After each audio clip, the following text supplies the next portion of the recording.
hogy a hajnal itt ér engem. Őszi harmad hideg eső, ősszel érik meg a szőlő. Ha megérik, borrá szűrik, Botus Annit férhez kérik.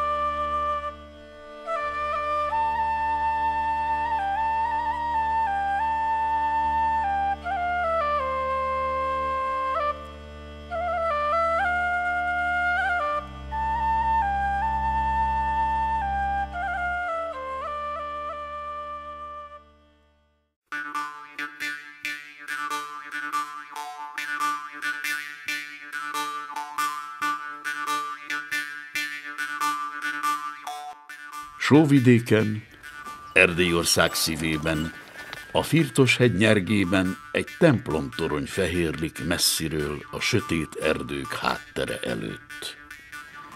Koront felől juthatunk fel ide egy hosszú, kacskaringós köves úton.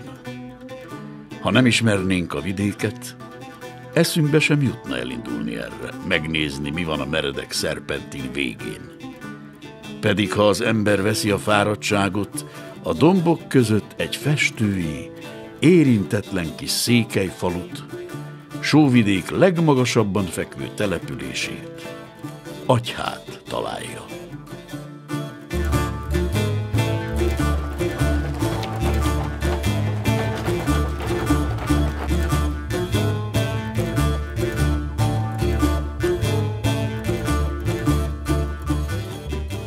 Agyhán a tej körül forog a világ.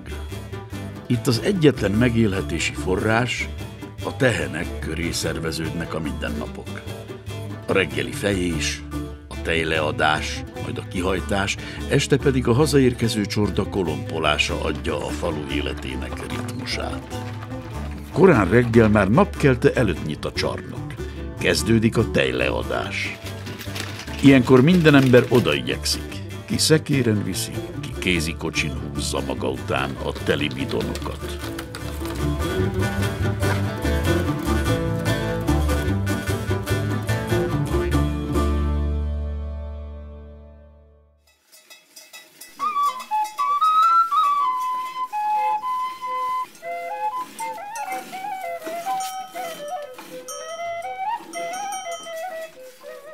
A faluba a gazdálkodók, a termelők ebből élnek. 90%-a a falunak ebből él. A pár nyugdíjas, a fiatalok mindebből, a tejből élnek, a tejtermelésből. Hát mit tudom, este körülbelül most ősszel körülbelül 300 liter. Valamennyivel kevesebb a reggeli tej, mert ugye reggel kevesebb szokott lenni. Este reggel szedjük, tejet minden reggel viszik, a hűtő az lehűti a tejet 3,7 fokra, mindig frissen van a tej.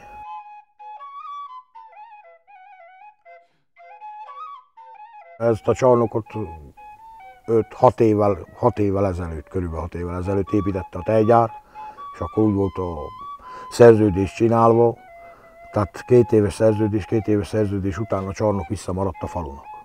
A hűtőt meg kellett vásároljuk a tejgyártól, azt a közösség, tehát a termelők vették meg. Ez a tej, ez nagyon jó minőségű tej, ezt el lehet képzelni.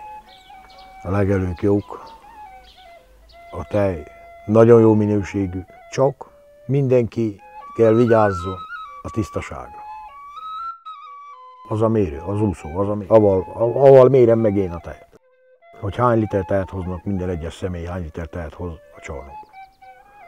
Mert ők lehet, hogy otthon megméri mindenki, de nekem az a szent, amit az úszó mutat. Én azt szerint kell elszámoljak. Mindenkinek felírom, este van, az estei füzetem külön van, a reggeli füzetem külön van. Az esteiből reggel összeadom, és a reggelibe írom belé az össztejet. És onnan aztán jön a kocsi, megméri, megnézi, csináljuk a pappit, felszívja és elviszi. Most jelen pillanatban 29 termelünk van. Egy nap azt mondom, volt 1400 liter tej volt a tavaly. Nekem akkor volt 1400 liter tejem, tehát 1400 volt a legtöbb, amióta csarnokos vagyok.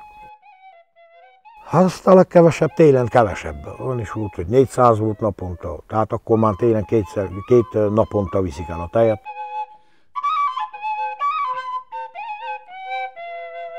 Ha minden működik normálisan, nem romlik el a hűtő, vagy nem veszik el az áramot, nagy melegbe, az nem szabad elromoljon. 72 órát normálisan lehűtve, a tejnek semmi baja nem lesz. Frissen tartsa. 72 órát. Nekem most jelenleg van 4 tehenem van. Én 18-20, attól függ, hogy oda-haza melyit hagyunk. Mert nagyon szeressük a tejet. 20-25 litret. Májusban még 35-öt is hozok. Ha frissen bornyozok a tejen. Tehát amikor attól függ itt a bornyozástól is. Ha szezonban bornyozott a tej, akkor több mennyiségű, több a tej. Most már ettől arra felé vége, most már kevesebb napról napra tej. Majd aztán, mikor még végnek a sarjukra, elmennek, akkor még valamivel lesz több, de most már ettől tovább felé a tej kevesebb mindig. Aztán majd csak jövő tavasszal, ha megérik, akkor ismét lesz több.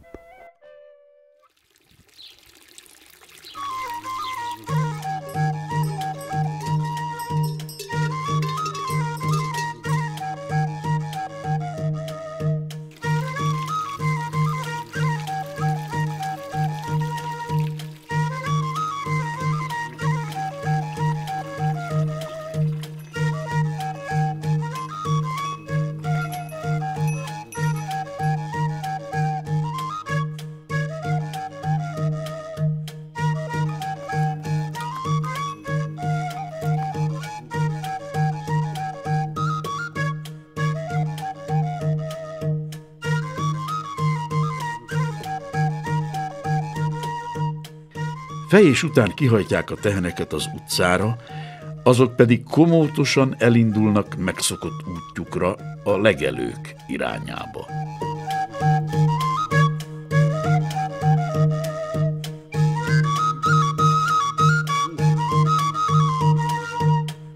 Útközben megállnak még valamelyik vájúnál, ahová folyamatosan friss forrásvíz csorog a hegyoldalból, de a falu szélére érve már együtt ballag a csorda. Nagy a forgalom ilyenkor. Tehénbőgést és kolompolás zaját halljuk a kavargó porfelhő mögül. Agyhán a csorda minden nap hazajár, hiszen a legelők közelsége miatt az állatok nem kell, hogy az egész nyarat kint töltsék az esztenán, távol a falutól.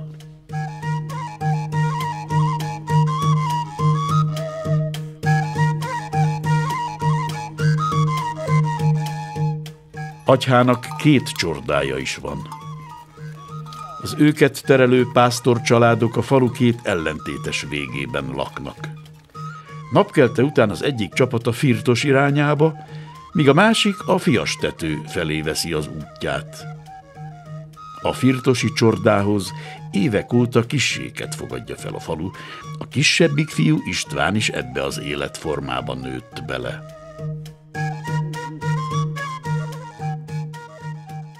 Szoktunk ide, hogy mondjam, tehenyekkel jönni és hajtani bét, nem ebben minden nap el szoktak elhívni, dolgozni is. Valamikor közmunkát kell végezni az úton, sáncot pucolni.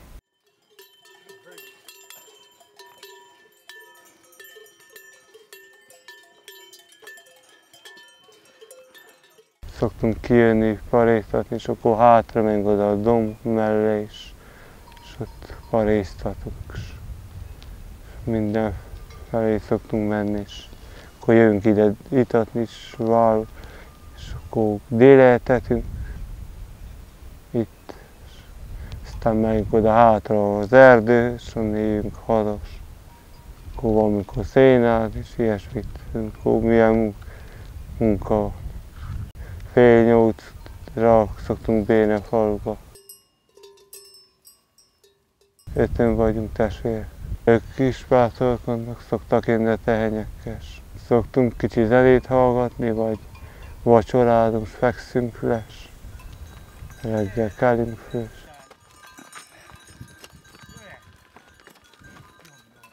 Szeretek itt élni, mert itt is lehet dolgozni, és lehet itt esténként kimenni az útra, sétálni is, a boltba elmegyek, és vissza. Egyet-egyet fordulok a biciklivel, és jövök haza.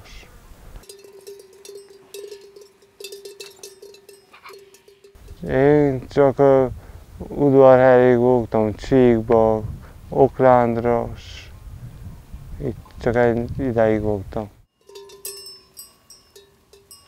Voltam iskolába is, de nem foglalkoztak nagyon, és akkor ott hagytuk. És biciklizni is szeretek, és fogbalozni is, ilyesmi. Kazettafonokat hallgatom, és már ilyen romás, magyar, ilyen diszkós, ilyen koncertzenékokat.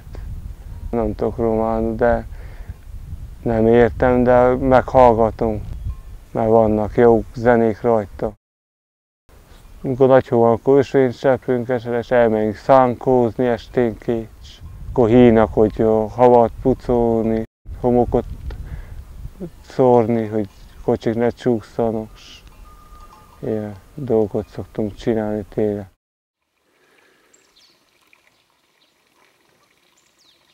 Sorozatos filmek vannak, és azokat megnézve. Sofőr szerettem volna lenni, de hogy nem volt iskolám, nem tudtam semmi se lenni.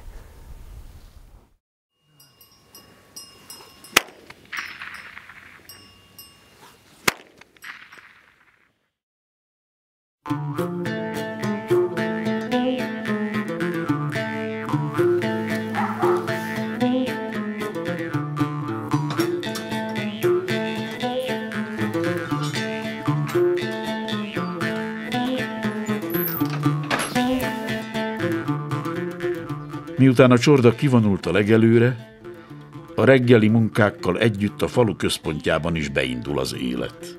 Kinyit a bolt, az emberek elindulnak a dolgukra. Kaszálnak, szénát hordanak, fát vágnak, mikor éppen minek van itt az ideje.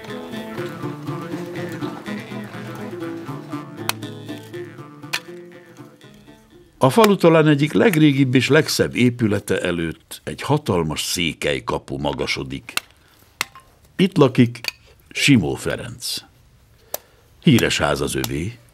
Benne forgatták Tamási Áron Ábel a Rengetegben című regényéből készült film néhány jelenetét.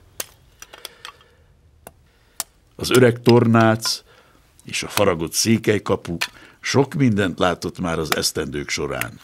Megélt szebb időket, kevésbé jó éveket is. Én itt születtem, ebben a szobában, középső, 27-ben. 927. január 16. Annyi gyermek volt itt az utcában, csak ebben az utcában, hogy a faluban most nincs annyi. Rengeteg sok gyermek volt, a miénk volt az egész határ. Mentünk madarászni, játszottunk. Télen aztán itt korcsolyáztunk lefelé. Itt az utcán lenne, itt magától ment. Ahogy a kollektív megtörtént, a nép kezdett elmenni, vissza is se jött még. Nem is fog visszajönni senki ide, amelyiket szerintet elment. A javarésze már ugyan meg is haltak, legtöbb Temesvárra ment. Itt ezelőtte nem volt rádiós olyasmi. Összegyűjtek a nép így házakhoz, szomszédok, fontok az asszonyok, kártyáztak az emberek. Aztán viccelődtek, egy éjfélekor, na menjünk haza, majd már eltelt az idő.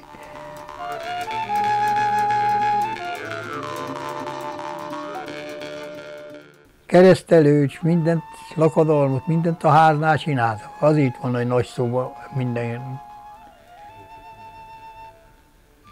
Akkor a nép egymást tisztelte. Nem számít, hogy szegény vagy nagy gazda, vagy milyen egyforma.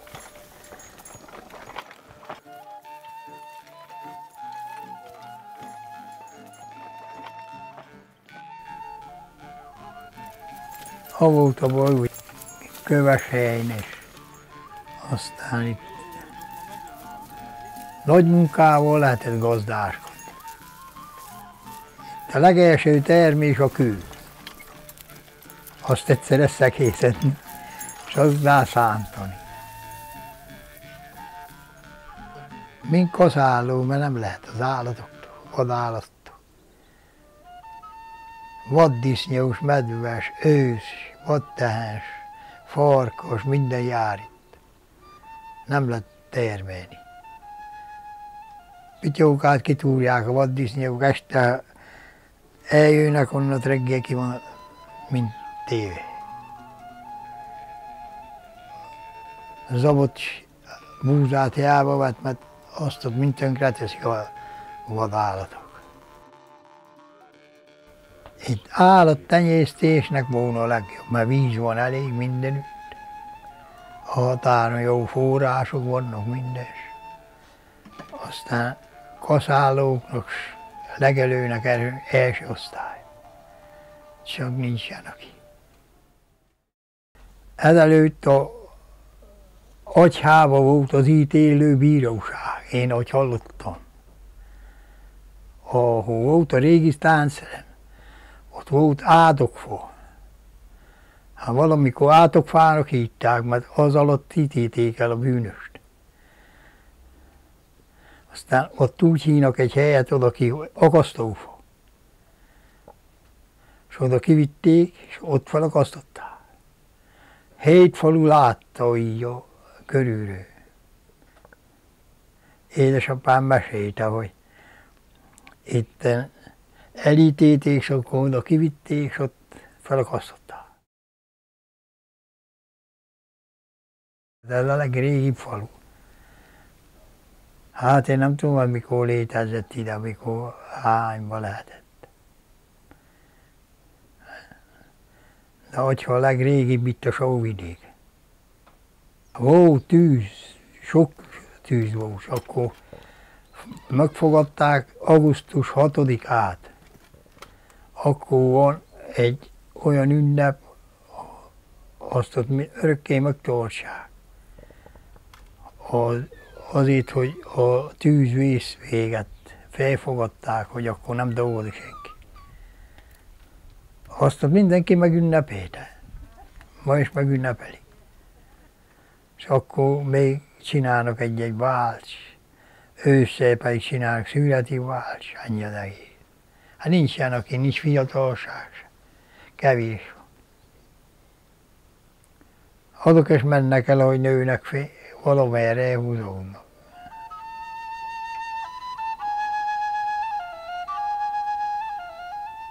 Azon kihalóban van ez a falu.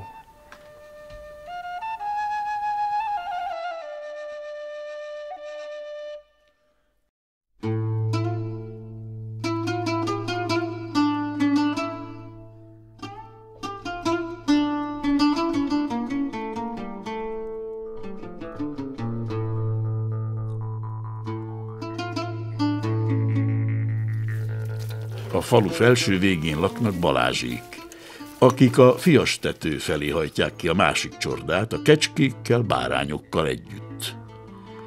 Náluk is már napkelte előtt indul a munka. Fejés, etetés, hiszen első a jószág. Mire a faluból a tehenek megérkeznek a ház elé, a pásztornak már készen kell állni a kihajtásra. Itt is az egész család részt vesz a munkában, míg a férfiak a tehéncsordára, a nők a kecskékre és birkákra vigyáznak a határban.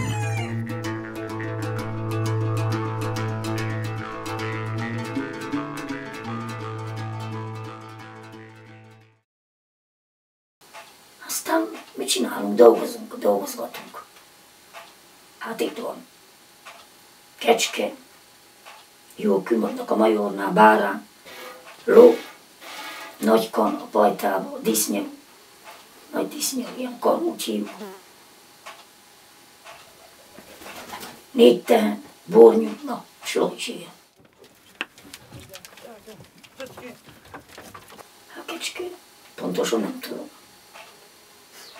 Sok van. Ezek a sajátok mind a pajtában. 5-6 darab, ami nem ide tart. Bárányok azok is vannak, ide tartnak, s 3 nem ide tart, és többi azok is mind ide tartnak. Összesen 50 darab, nem tudom pontosan meg.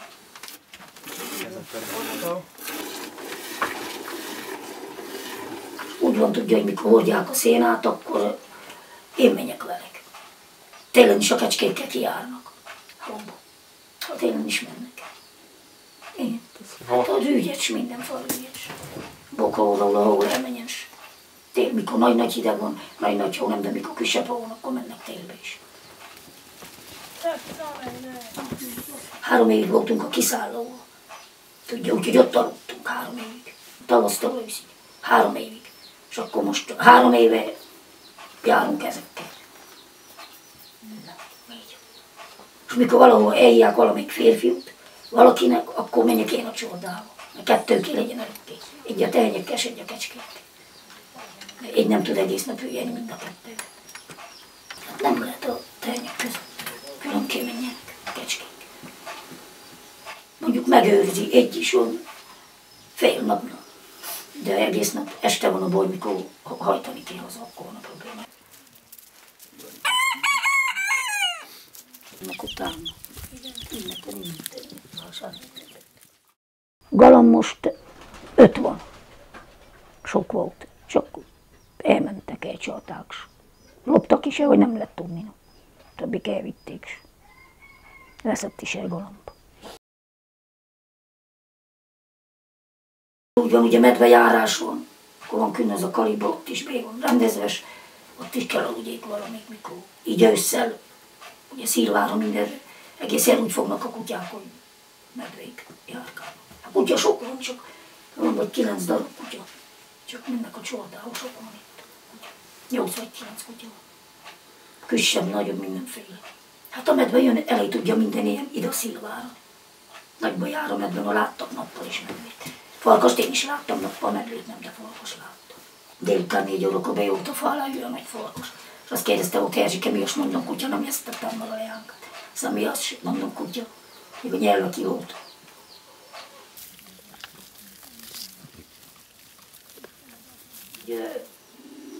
Öregségről tudok. Így valamit tudok. No. Nemes udvarhelyszék híres tartománya. Ékességgel felkent híres Küsmőd-falva. Az emberi nemzetség mindenütt csodája, hogy életed elejét elkorcsolyázza. És ott veszi magát észre a vének sorában. Eljött a vénség napja, bárcsak minket meg se kapna. Ó, te vénség becsúnya vagy, egyenesből görbét faragsz. A sok szép arcot megráncolod, halláslátás nélkül hagyod. A fogát is kirontod, bár még enni se tudjon. Szegényvédnek esze sincsen, hogyha jobbnut helye sincsen. Gyermekei megutálják, hogy meghalljon, csak azt várják. Kitakarják, betakarják, kötik-e fel hamar az állát. Még a kölyök azt sem tetszik, elfordulnak, s kinevetik. Így hát szegény létére játszógyermek párja léve. Ha temetik, nincsen sírás, nem kell nékik egyéb ivás. Esznek, isznek féltőkében, mit keresett életében. A világot, ha bejárod, vénség útját megtalálod. Fiatalok, gondoljatok, kerül a sor, tire jártok.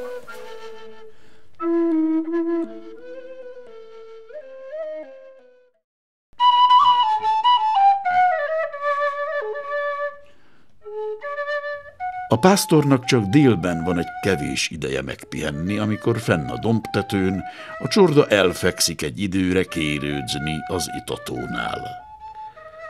Csodás panoráma nyílik innen a környező tájra. Szemben a Firtos hegy magaslik, mögöttük a Fiastető.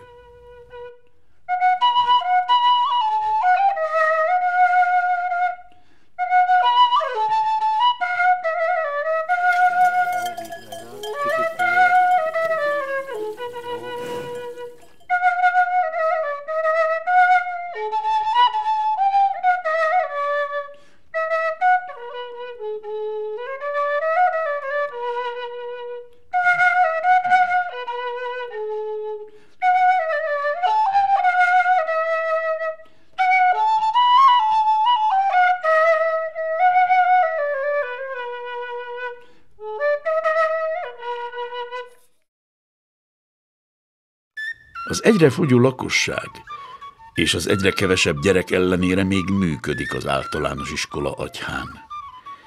Igaz, már csak az óvodások és az 1-től 4. osztályos gyermekek járnak ide, de igen fontos intézmény ez a faluban.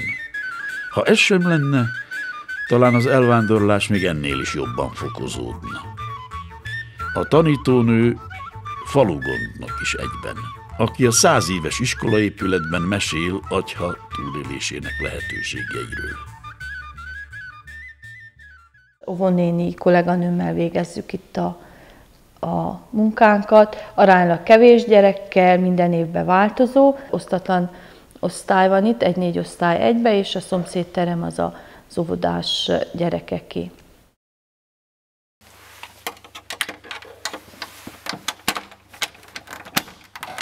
Az iskola 1901-ben épült, és akkor 3 tanterem volt, nagyon sok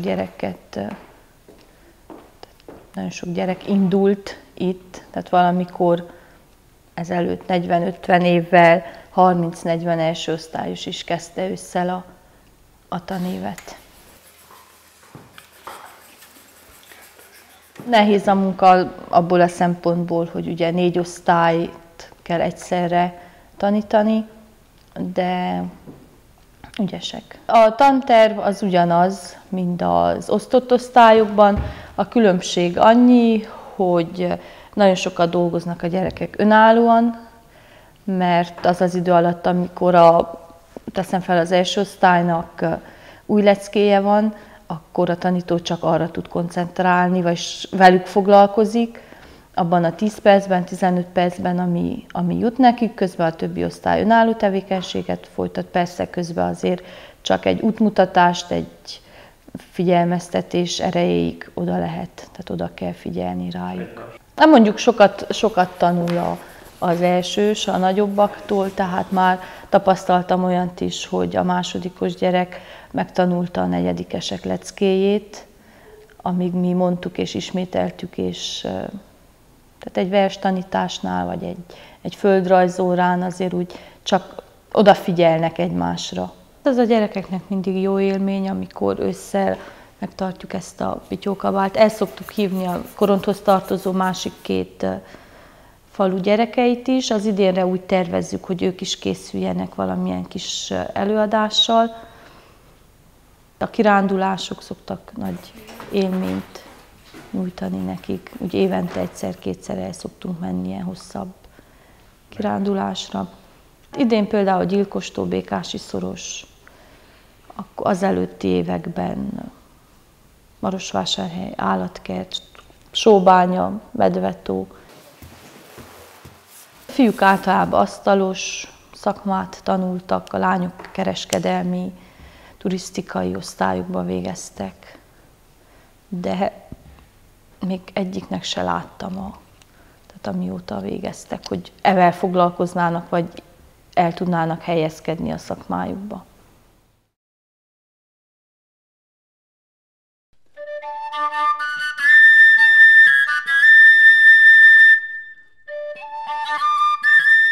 Nem gondolnánk, de ebben a kis faluban még egy múzeum is működik. A központban a bolttal szemben álló magas, tornácos épület falai egy eredeti használati tárgyakkal berendezett székelyszobát rejtenek. Gazdája évek alatt mentette meg a pusztulástól az itt látható emlékeket, amiket szívesen meg is mutat nekünk, és minden egyes darabhoz elmeséli a hozzátartozó történetet is. Megtudhatjuk tőle azt is, hogy az agyhai fazekasság valaha híresebb volt, mint a korondi.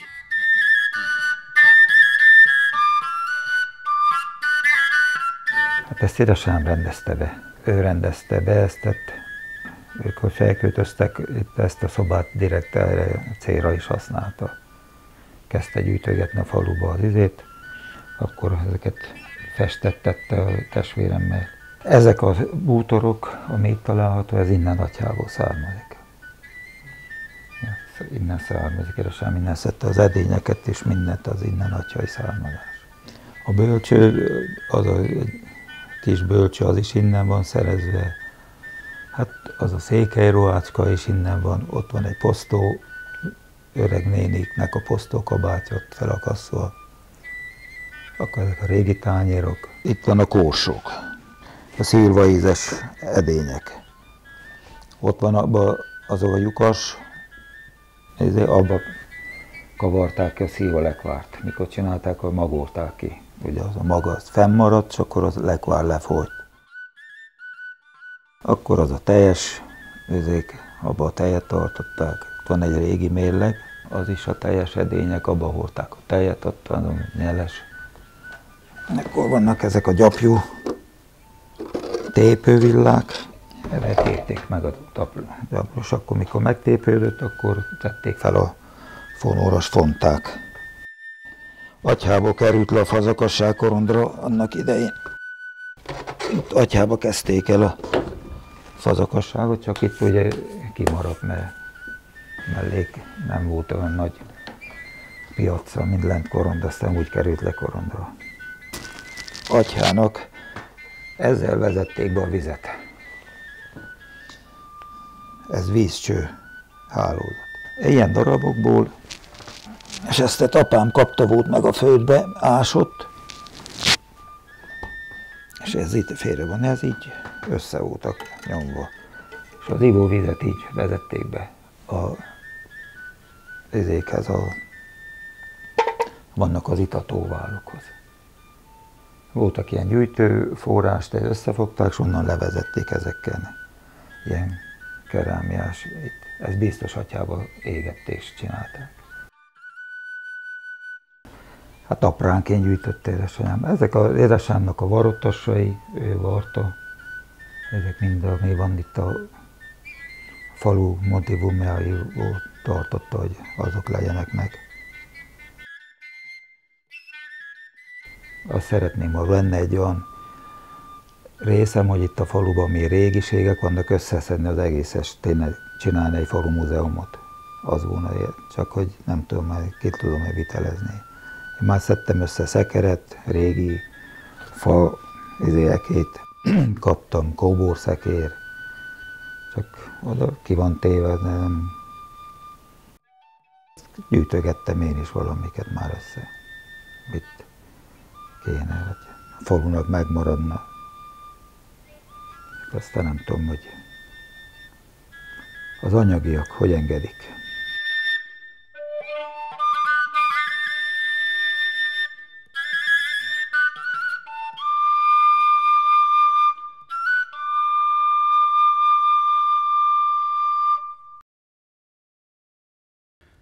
A falu egyik legidősebb embere a sokat látott Szakállas Imre.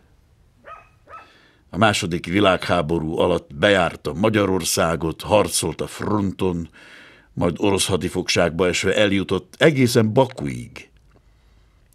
Hajlott kora ellenére még ma is tisztán emlékszik az akkori történetekre, dátumokkal, nevekkel, mesél nekünk a háborúról és a hadifogságról, és ahogy ők nevezik, a kicsi magyar világról, a régi szép időkről. Háza igazi hamisítatlan székely parasztház, kemencével, tiszta szobával, az udvaron pajtával, csűrrel.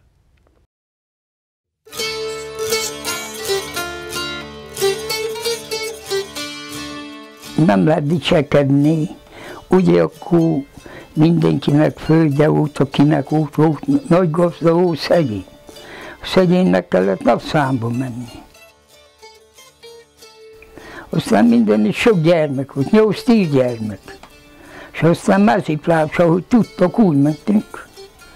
Aztán elég, ahogy jártak égetni, ilyen bükkfából. És vitték le arra Maros Lúzos, Dicső felé Szekére, ott voltak malmok, a malmok hajtására. És akkor fel a Havasba, Atyának van egy Havassa, 12 kilométer, ott fenyőfát kaptak, és deszkát váltottak. Minden héten vitték le Balavásári piacra, adták el ott a deszkákat. Aztán elég, ahogy így tengálták, akkor tartottak marhákat, tartottak állatokat, immár lovas, disznós, juhos, kecskét, minden volt az népnek, úgyhogy mentek, kerestek, dolgoztak. Nagyon élelmes volt ez az acsai nép. Aztán úgy, hogy dolgoztak sokat, jól éltek, és akkor annyi gyermek volt mindig, adták szolgálni így egyik a másnak az egy embernek, úgyhogy maga engem megfogadott. Ott voltam, egy évet kaptam 1200 rendruhát, igen, de másik rendruhát leszakadott. Ennyi volt. Mondták, káromkodtak nekünk, dolgozatok az anyátok Istennek, mert nagy bért meg tudjátok élni. Ilyen volt az élet. Aztán nagyjából, mikor már akkorák lettek, nősültek, meg elmentek Temesvároshoz valahol, elmentek szolgálni, szolgáltok, házat vettek, földet vettek, jöttek haza, dolgoztak tovább mindenki. Úgy egy acsai nép olyan szorgalmas volt. Itt Atyában annyi búza termett, ami kollektív volt, hogy itt a környéken súlyt se. Gazdálkodtak, állatjuk volt, minden, krumplit termeltek, kukoricát termeltek, zabot, árpát, mindent az égföldvilágon termeltek. Gyümölcs lett, minden. A gyümölcsöt leszették, nem pálinkát főztek belőle, mint most. Elvitték be egy Gyérgyóba, nem termés, onnót hozták árpát, zabot. Úgyhogy volt, amiben akkor is megélni. Atyában mondom, meg lehetett élni, aki szeretett dolgozni, kaszát, állatot tartott. Most a kommunista világban egy-egy bornyút leszerződtünk az államnak, mert levágni nem szabadott. Meghízlaltuk 400 kilóra, kaptunk érte, jócskán, volt amit költeni. Juhok voltak, a báránt adtuk el, most juhok vannak, báránt nem veszik meg semmit. Én nem tudom, mit csinál.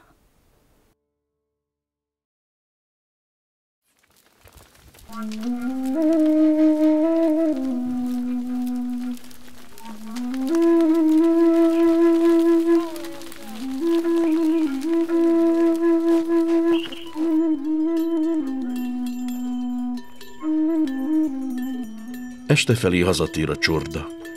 A gazdának el kell látni az állatokat, fejés, tejleadás, majd másnap hajnalban kezdődik minden előről.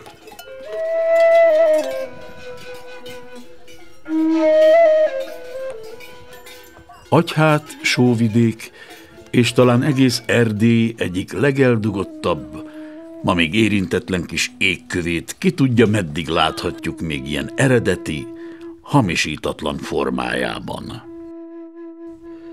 Az ősi házak egy része elhanyagolt, düledezik, talán gazdája sincs, lakója rég kihalt.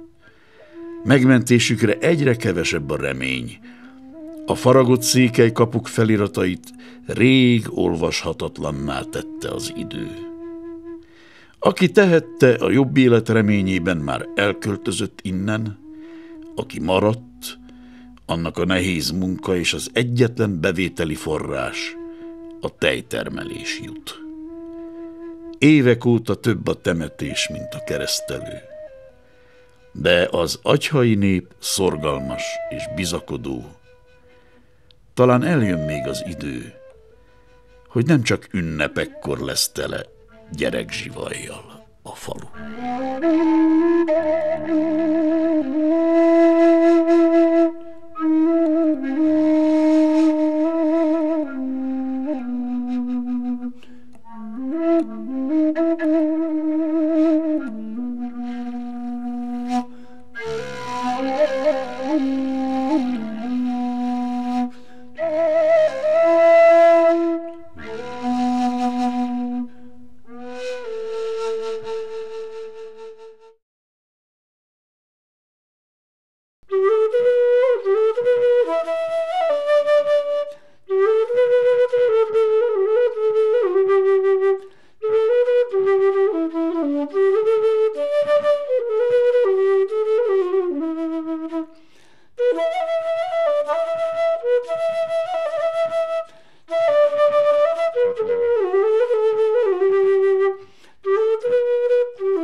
Thank you.